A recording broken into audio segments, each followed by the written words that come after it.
But part of what we need to do as we develop professionally is to recognize that it's okay.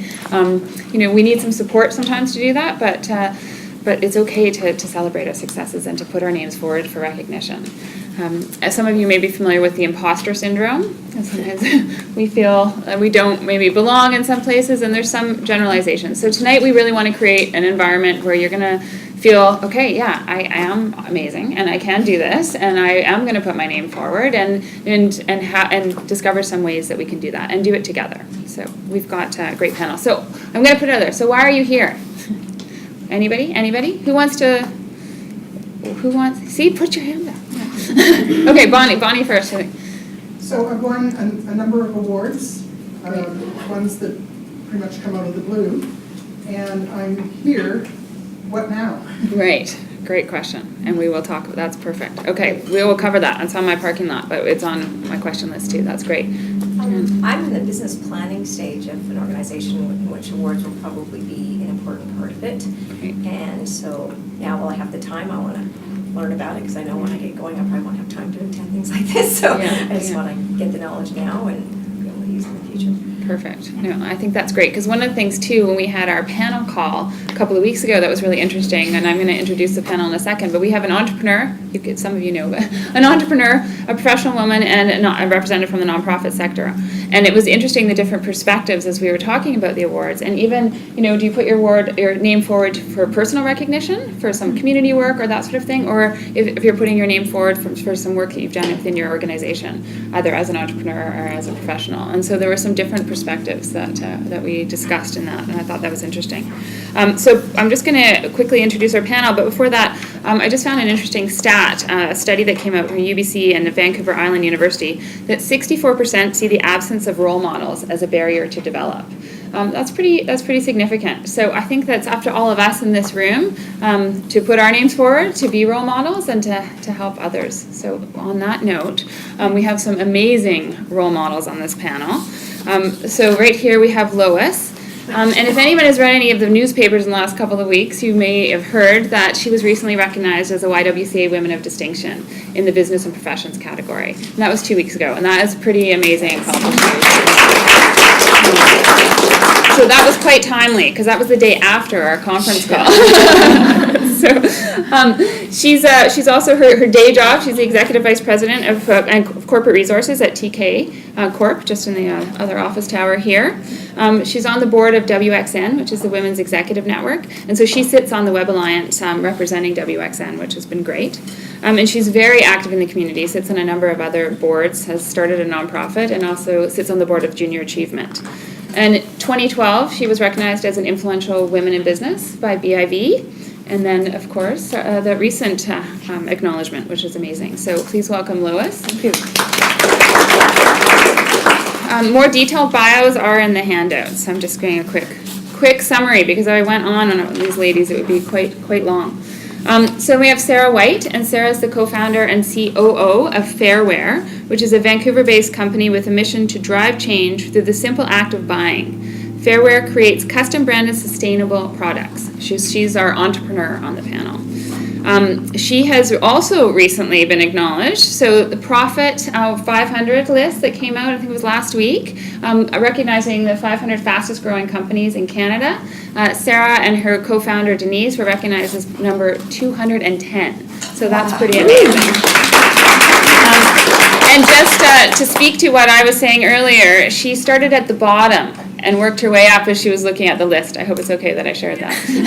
So she thought, oh no, I'm number 500, and then she worked her way up and was at 210. So that's pretty amazing. So she has been recognized for a lot of her work through her company. So also she was on the Profit W100 list. In 2012, she was an RBC Canadian Woman Entrepreneur Award Western finalist in the sustainability category. Also that same year, she was a top 10 fastest growing distributor award, recognized for that by ASI Counselor magazine. In 2011, she won the Done Deals Award for We Connect Canada, which is a national supplier diversity program. There are a few people in this room, if you want to learn more about that, both Laurel and Michelle could speak to that. In 2006, she won the Eileen Fisher Business Grant for Women Entrepreneurs as the first Canadian recipient, and also won a Small Business BC award in 2005. And Richard might speak to that. We're just here from Small Business BC. So welcome, Sarah. Thank you. And Maninder Dhaliwal. So she's the Executive Director of TradeWorks, here representing our nonprofit sector. And TradeWorks is a downtown east side social enterprise empowering inner city women and youth for careers and trades. If you go to any events in town, you'll probably run into Maninder. She's very, very active in the community. She serves on the board of directors at the Vancouver Board of Trade, and she has been recognized for a lot of her work in social enterprise and in the community. As in this year, she was a winner of Social Enterprise Heroes Award. In 2012, she was won the Chairs Award for the Vancouver Board of Trade. Same year, she was a finalist for the YWCA Women of Distinction, as well as she won a Volunteer Award of Merit for the Vancouver Board of Trade. So please welcome Maninder. So we have quite a diverse panel, and as you can see, even by I deliberately listed a number of different awards so that you can see the wide array of award opportunities that are available. So I'm going to throw it to the panelists and ask them, first of all, why are we here? Like, why are we even talking about this topic? What's the value? What's the benefit?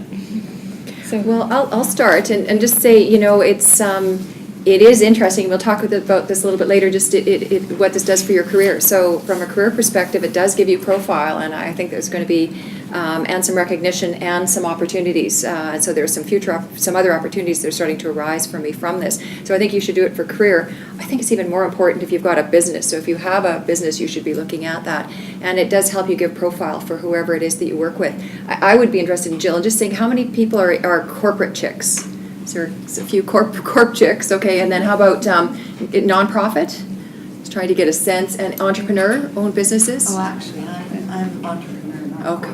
Okay, so I just was interested, it just helps us, I think, direct how many comments there are. And so I think it is actually a different strategy for each of us, but no matter where you are in your career, as we said, there's not enough role models. I think it's super valuable to get some recognition and support and things by doing it. yeah, great. Yeah, for me, it's really it's been a part of building the business. It's just one of the components that's really important to have external validation. And I think it's Jen there in the front when you talked about getting a business plan together.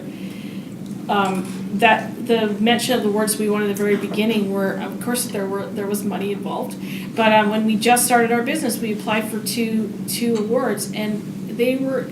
I mean, the money was great, but the recognition was, it's almost immeasurable what it did in terms of people saying, okay, well, you guys have only been around for a year, but if these people say that you're actually, good, then we'll trust that. So as you start out, I think it's really crucial, and then, as you continue, it's just kind of part of not the game, but it's just a part of doing business is it's important to get that recognition, and when you get it from someone else, it helps the next time you apply for award. If you've already been recognized by another respected organization, it just, I think it's just, for me, it's just a part of the DNA in a way. Great, thank you. Maninder. Well, the first award, that was the YWCA, it was a pure accident, and I was amazed how much it affected. My background is engineering. I ran a technology firm, and I always wanted to run a nonprofit. So this was just by sheer accident. The chair of the YWCA Award says, we're looking for more entries, we're looking for more diversity, why don't you apply? And I actually emailed Jill. I said, Jill, can we put something together in like a couple of days? She's like, yes, we can. And when I didn't win the award. I wasn't even in town during the ceremony of the award. I was in Silicon Valley.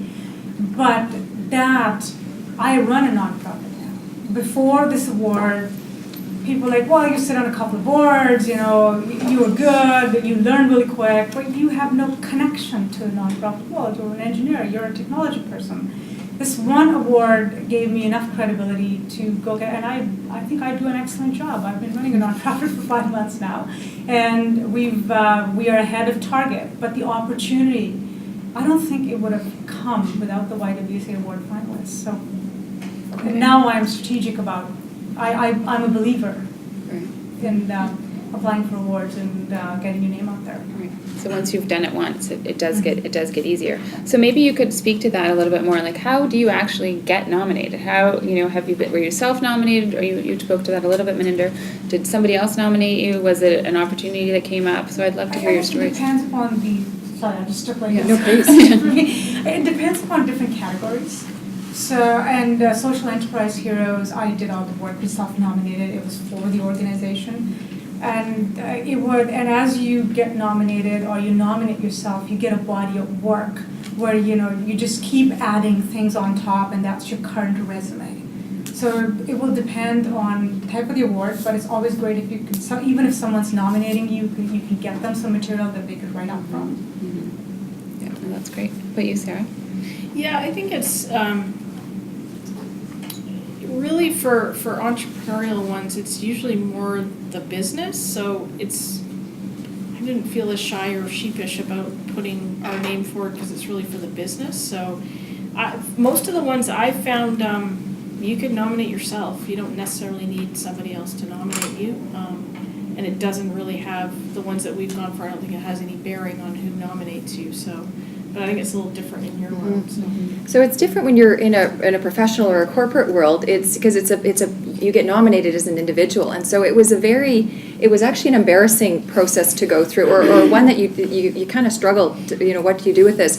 So there was some years where people said to me, "Oh, you should consider that," and you would never, like in many of these, you would not self-nominate. You do need to be nominated, but someone has to do that. And so there's actually, you need to think about who would nominate you. And I was fortunate that for Influential Women in Business, PricewaterhouseCoopers, who we were doing work with, approached me and said, we'd like to nominate you, and they helped support in that process. So that's how it started. But there was a lot of years where other people said, "Oh, gee, why haven't you looked at this?" And nobody nominated, and so you don't, and it would be too embarrassing to ask anybody to consider it.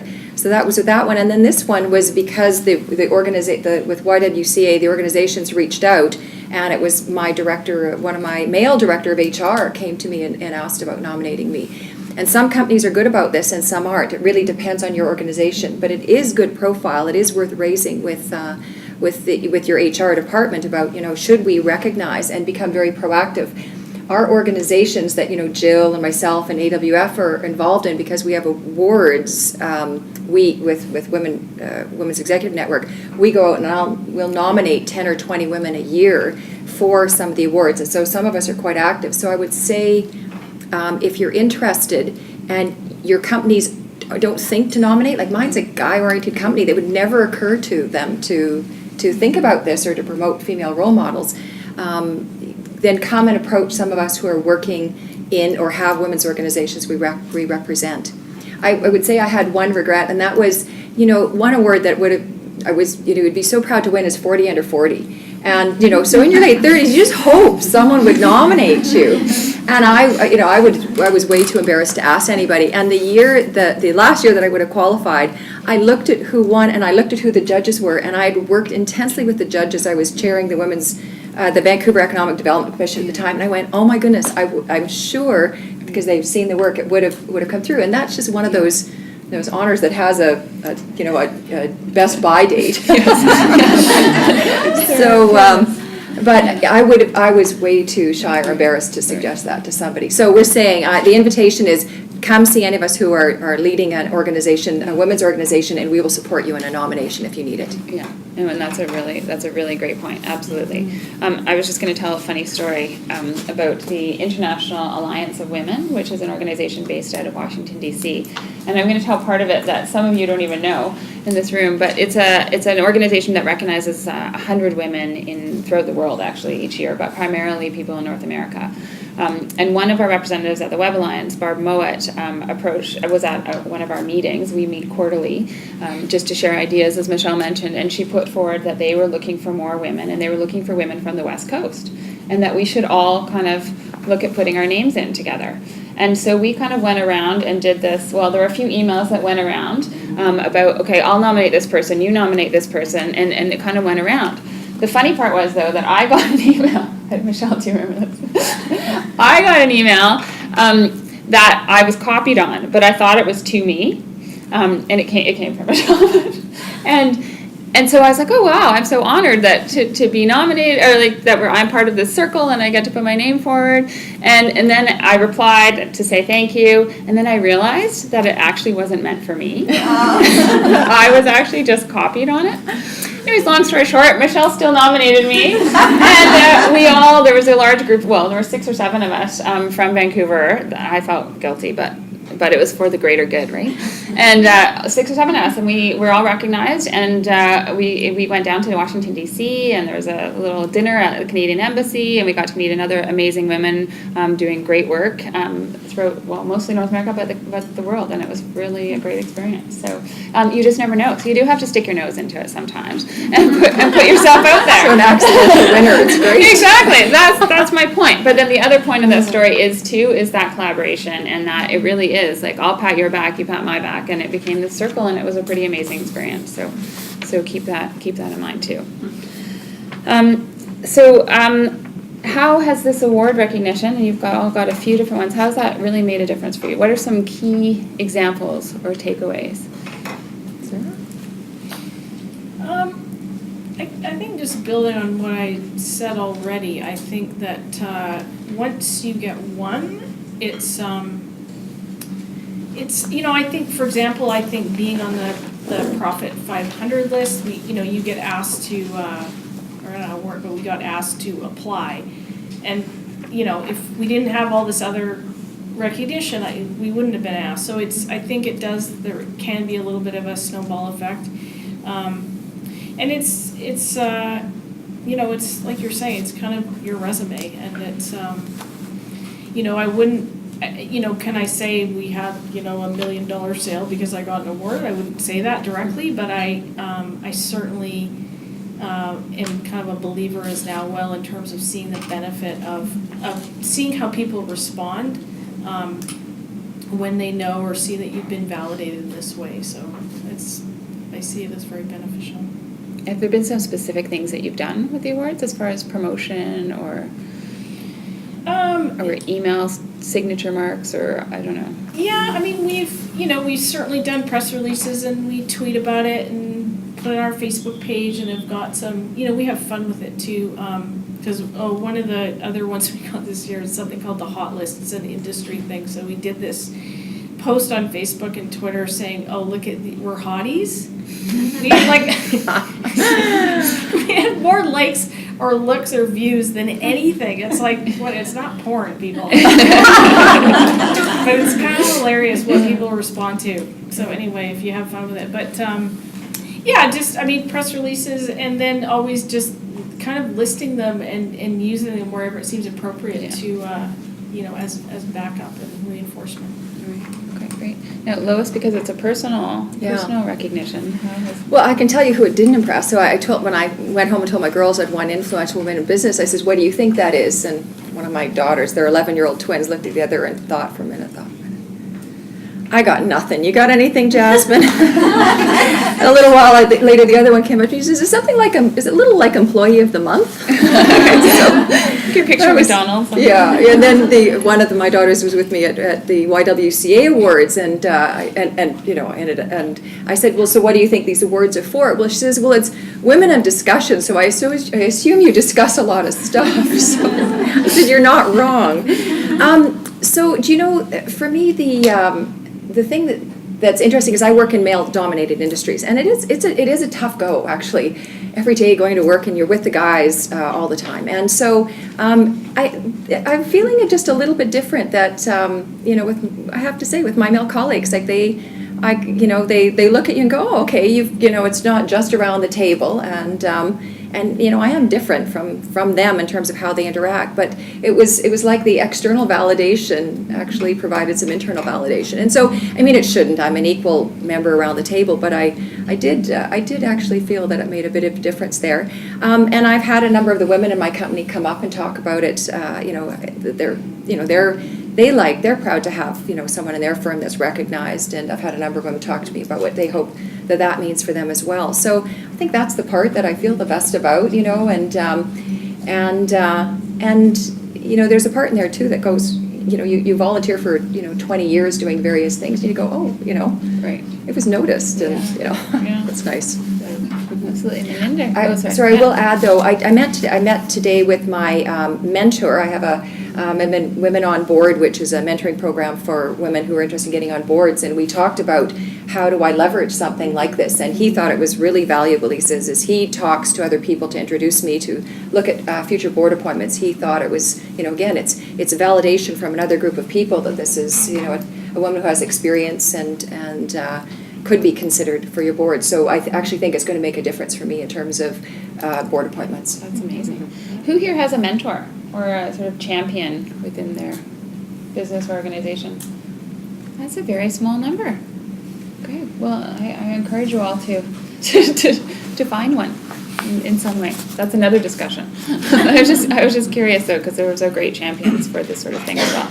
And Maninder, you mentioned a couple examples before, but I'd love to hear. The YWCA finalist was more a personal thing, but the Social Enterprise Heroes, I'm a new executive director, and I'm younger than all my staff, and I come from the technology world and the traditional nonprofit people, so it was a big, I would say, a fantastic rallying point for the entire staff, that, it's a validation for us. This is a new person, in the downtown east side. I've been an outsider my entire life. I'm a first-generation immigrant. I'm a female engineer.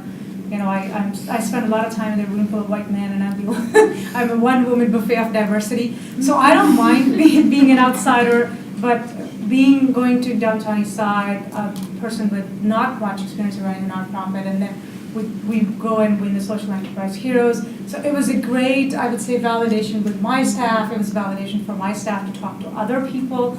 Well, I think she's doing great. Look at that award. We got a check to go with that. So for us as an organization, it was a fantastic, I would say it was a turning point for an organization that's going through a turnaround. So it was just the perfect timing for it.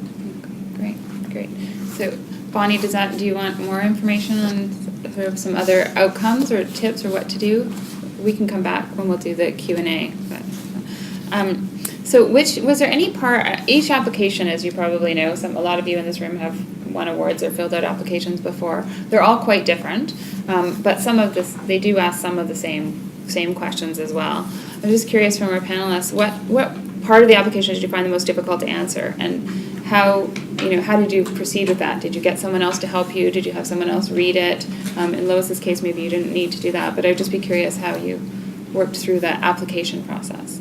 Maybe we'll start with Maninder. I guess one of the things I found difficult, and it's the most awards, is they ask the same question 10 times. In slightly different ways. It's so you have to figure out, are they just going to read the top 5? Should put the best one on the top? So you need to say the same thing different ways and add something different each time, but still answer the question. So that was quite difficult. But as you have the body of work, the first award was quite difficult. I had to find out what year I graduated from the university. You have to remember all the details. But once you have that, you just pick and choose and copy paste and put them in place. And all the online applications are actually really fantastic now. So you have a word limit, it goes red when you go over, so you have to edit it back. So that helps. Yeah, but you need a dictionary, I found, to be able to write some of the awards. Say it's a thesaurus. 10 words for the same thing. So that was one thing. Right. I wish if the judges' ears would say it. Yeah. Well, and Sarah, I'd be curious for you, because having worked with women entrepreneurs myself and trying to encourage women entrepreneurs to put their name forward, especially when it's business, you have to share a lot of financial information, a lot of internal information. So how was that for you? It's, I think similarly, the first time is the hardest time, because it'd been a few years since we updated our business plan. And so essentially what you're doing for some of them is writing a business plan. So it was gathering information from places, and so the first ones I think were quite difficult, because it was gathering all that information and updating things.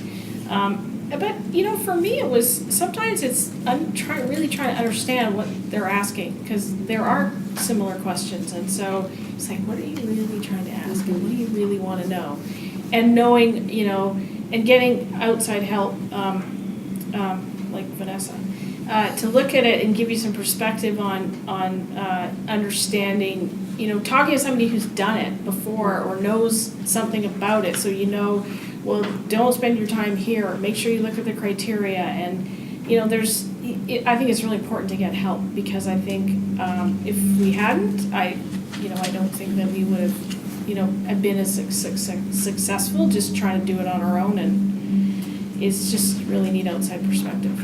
Great. Anything to add? Yeah, well, I found that, for me, the tricky part was the reference letters, because it's embarrassing to ask, again, it's that whole thing of, putting yourself out there, and so I found reference letters tricky, and so you have to think of who to go to, but again, the easy places are if you volunteer with an organization, I'll write a letter for anybody who's volunteered with the things that I've been involved in, and or somebody who's been a mentor, or, mentee, and then old bosses and things like that, so I thought that was still feels a little funny asking.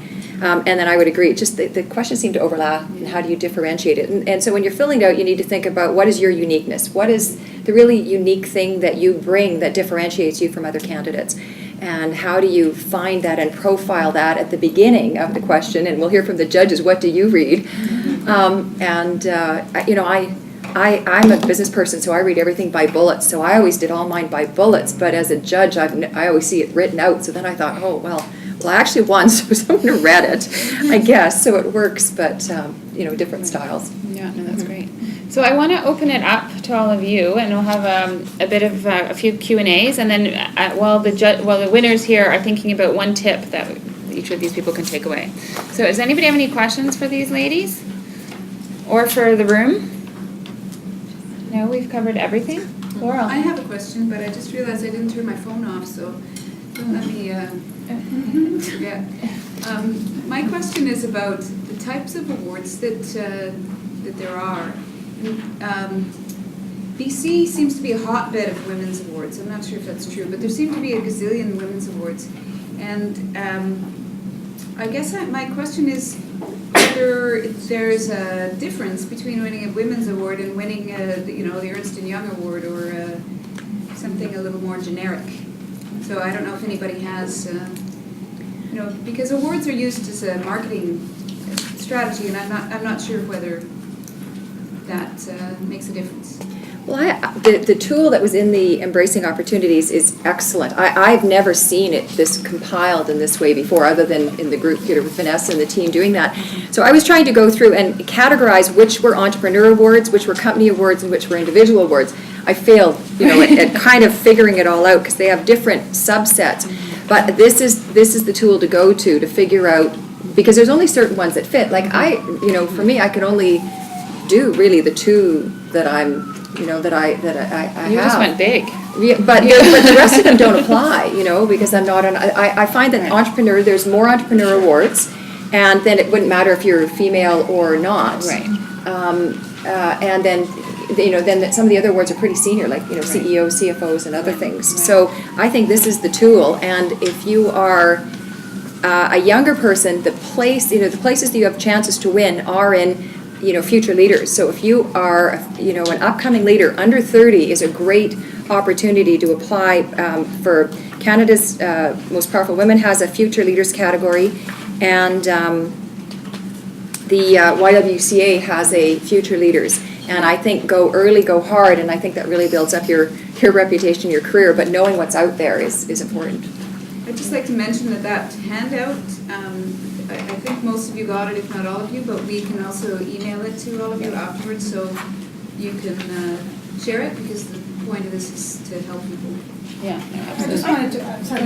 just wanted to add something to the generic awards versus women's awards, and then there's specific industry awards. I think I'd say go out and win as many as you can, and just categorize them on your resume. These are the women's, these are generic. Yeah. For us in the social enterprise category, it's more to do with the type of the business we do, so it doesn't really matter. And so same with the entrepreneur, you're decided by a business. But if, the women's award is an award, and, we have such smart, capable women in this town, so winning in a women's category is not easy either. She won, I didn't, so, it's not an easy category. So I don't think there's anything, something to poo-poo about women's categories. They're fantastic awards, with amazing women winning them.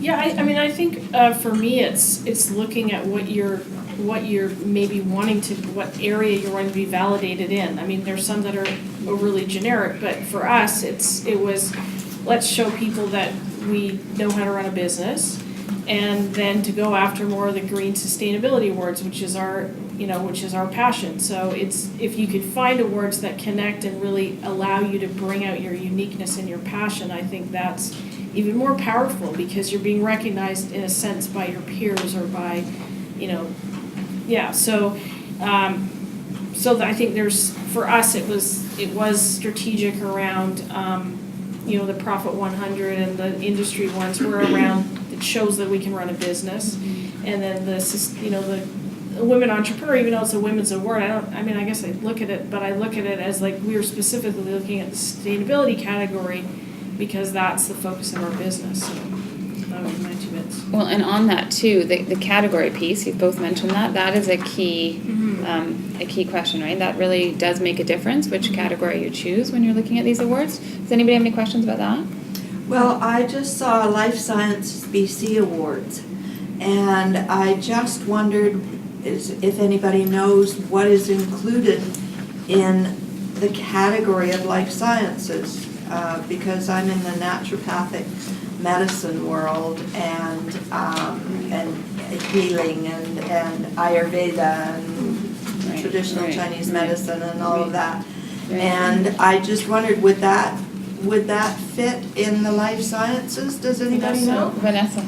Well, one thing I would say, just when we were compiling this listing, we wanted to make sure that we put a live website link in, because what we found is when you go into look information on different awards, there's usually some good information on the criteria, there's a contact, there's maybe past winners.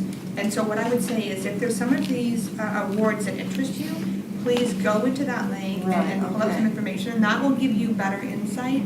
And please take that extra step and give them a call, because just because a company of your type maybe hasn't been recognized by those awards doesn't mean that you're not completely eligible. Yeah.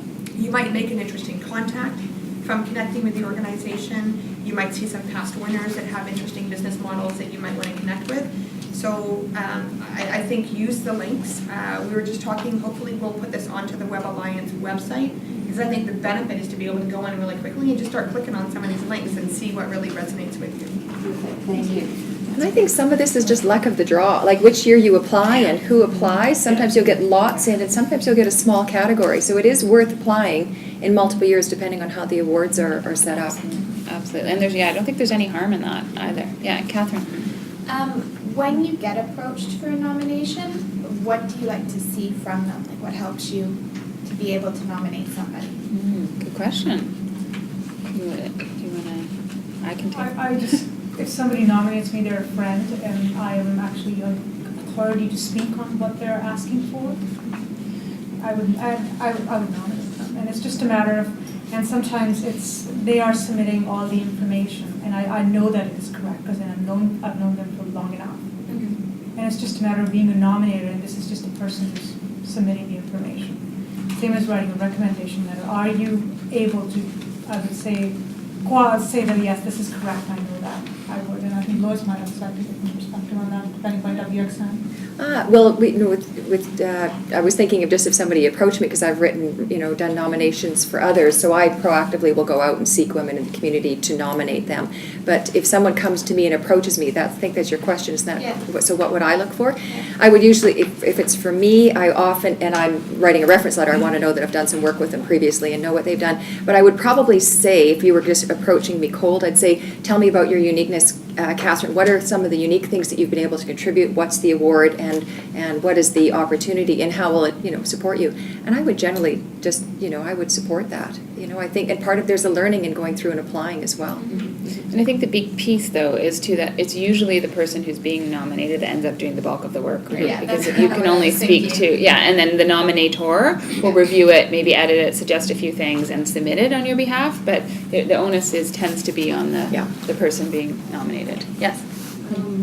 Just going back to one of the things you said, so it's almost like filling in a business plan, like creating a business plan. So typically, how long does it actually take to put a nomination together?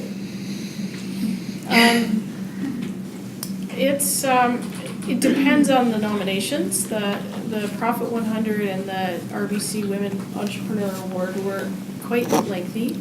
The RBC one is 20 pages. So, it's definitely, like for us, it was a part, it was a part of our marketing plan that last year, or whatever the year was, that we were gonna apply for awards, and so it was somebody's responsibility.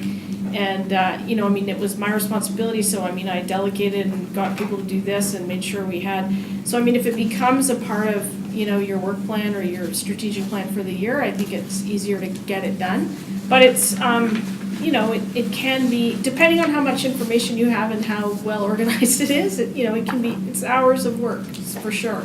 But honestly, and I don't want to sound corny, but if we hadn't won or been a finalist, it was an incredible process to go through and well worth it, regardless of whether we won or not, because now I have this awesome body of information that I can use for other applications that, and also just wow, it was a great way to look back and see where we come, and I saw numbers and things in different ways that I hadn't before, so regardless of the outcome, I think it's well worth the exercise. Well, the other piece that came out during our call too was around engaging the team, or your team, so whether it's direct reports or just the energy within your company, just bringing it together, again, whether or not you win, just working through that. The other two here were 5 pages long, so I have my 2 applications and they were about 5 pages. They're limited word counts, usually around 300 word max, and the shorter it is, the harder it is to write it and to really get very punchy on what it's going to be. So it was 5 written pages, usually online, so you do it offline and then copy paste it in. But it takes, you got to think it through and you want to be thoughtful, and so it's certainly, you work on it for a few hours one night and then go back and edit another night and get someone to review it and then go ask for your reference letters and they say, well, can you write it for me? And then you go back, Yeah. So. And I would say, to not be shy about asking people for, Vanessa Noga was very helpful. Because, part of the imposter thing is, we scroll away, it's okay, I'll do it. But, somebody can just read it and go, wow, you haven't thought of this, or you should have thought of that, or what about this? And I think, Vanessa really helped us bring it. She suggested, what about testimonials? You've got some client ones. What about your staff? Get your staff involved. So, it really helped bring the application alive and be more a story than just this is what we did this year, and that was what we did this year. It was, becomes more of a story. I think that is a really good point, though. I think that's what judges, and maybe you'll speak to that in a bit, but that. Maybe you just answered all our questions. Yeah. We'll just say Lois said this. Yeah. Exactly. Okay, we'll leave that then. We'll come back to that. Meninder, did you want to add anything to that? I just wanted to say, don't look at it as hours of work. It's worth it. So if you choose the awards that make sense for your business or your career, and these are the awards you have a good shot at winning or being the finalist, it doesn't matter how long does it take. Just do it. Hey, it's about you. You're interesting. It's consider it as a business development / marketing activity, and those are the hours. And this is not just marketing as in going and pitching things, writing press releases. This is marketing with external validation. It's the best kind. And once you do one for the next 2-3 years, you can take a lot of information and it gets easier. The first one does take a bit, but I would say it's worth it. And you develop your people, your network, your champions who will help you through that. Any final tips that you want to share before we pass it over? I just wanted to add one thing. One of the things when we were having a conference call about this thing, it was brought up that how difficult is it for women to ask for. I've never been shy. I'm a pushy bra, so so I didn't realize how difficult it was for women to ask for. So one of the things after we got off the call, I decided that every year I will help 6 women move 1 level up in their life, and I've already done 2. So I've got 4 to go. So this is what I would say is, while you're nominating yourself, you're thinking about yourself. If you run into someone who should be nominated, do it for them, or let them know that, hey, you should apply. And I figure if everyone in this room nominates 2 people, we'll be home free. How many women with awards running around this town? I think we should all do that. I'd really like to add to that. It's surprising how many people do not nominate, have never thought to nominate, and would never put it forward. And so, that's my commitment out of this. This has been a really rewarding experience. And so how do I make sure every year all of the awards that I'm looking for candidates to put forward? So do think about that, because it is, you get a lot of personal benefit. I mean, it's I have to say, the other thing you have to work with, and for those of you who haven't read Sheryl Sandberg's book, Lean In, she talks about getting nominated for something, and I really have to, it does feel embarrassing, and it's so hard to think to be, to say, oh, I know I didn't deserve it, and, I was just lucky, or it was a surprise, but to try to be gracious about it and just, say thank you. And it's funny, I don't know what's that is about us, but, do go for it, and definitely nominate other women and go for it yourself. There's a lot of benefits. That's great. Sarah, did you have any final I just, words? what I said before, which is make it part of your plan, just make it a part of what you're gonna do this year or next year, and get outside. Because Vanessa said she actually enjoyed reading it. Like I mean, I would read somebody's application. I'd be happy to, because it's so much easier on the outside to just be like this, that. It's a lot easier. So I would say make it a part of your strategic marketing plan and get people to help you. Great. Yeah, I love that. So I would say, lean in and pull along, but also find a champion, right? We all do need to find a champion, and people are within our network to support us. So that wraps up our panel, but I think these ladies will be sticking around too, so if you have any questions you wanted to ask them about any of their experiences after, feel free to do that. We have some gifts for you, but I think we'll do that after, if that's all right. Sure. Thank you very much, Tim and Sarah.